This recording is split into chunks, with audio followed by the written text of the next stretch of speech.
Introduction. A comparative study of mythology is essential for understanding the specifics of cultural and historical areas in the ancient world.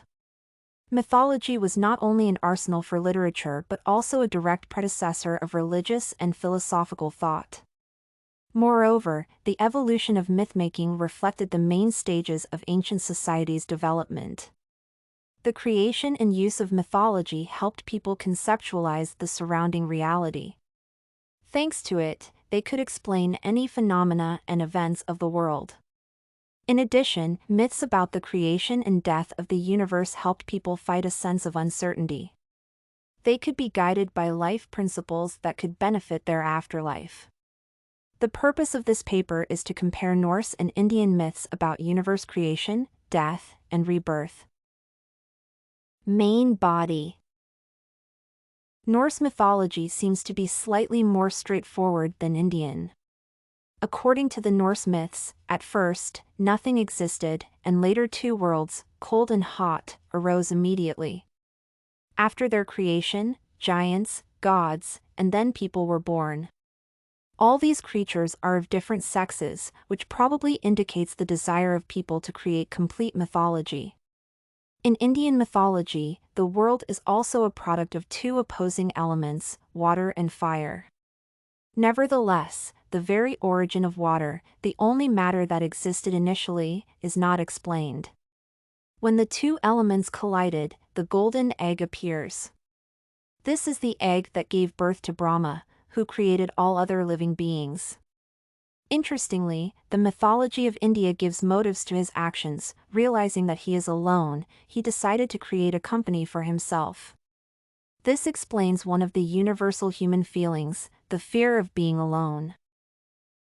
In Norse mythology, much attention is paid to the end of the world, Ragnarok.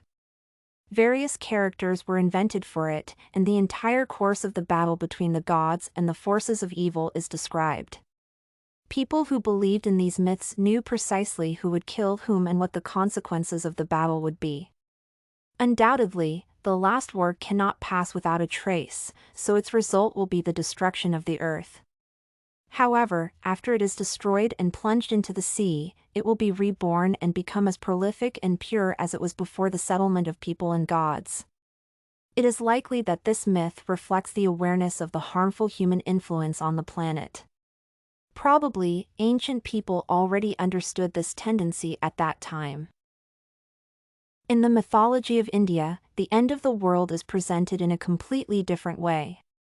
The main idea is that everything that happens on Earth is Brahma's day. At this time, the creator of the universe does not sleep, he is just reflecting. His day lasts thousands of human years, so people have time for life. However, when Brahma goes to bed, the night of Brahma begins. At this moment, the entire existing universe disappears until Brahma wakes up and recreates everything. One can note a clear difference between the two mythologies, and the Norse events develop more linearly, and the Indian is very cyclical. Norse mythology does not provide knowledge of what will happen after the rebirth of the earth, and in Indian, everything is predetermined. Conclusion. Thus, in Norse and Indian mythologies, there are both common features and significant differences. The difference between them is due to the radically different cultural characteristics of countries. However, they partly converge in some aspects that help people better understand the world around them. The presence of myths gives human life meaning, and people look more calmly at the past and the future of the world. This and many other essays are available at studycorgi.com.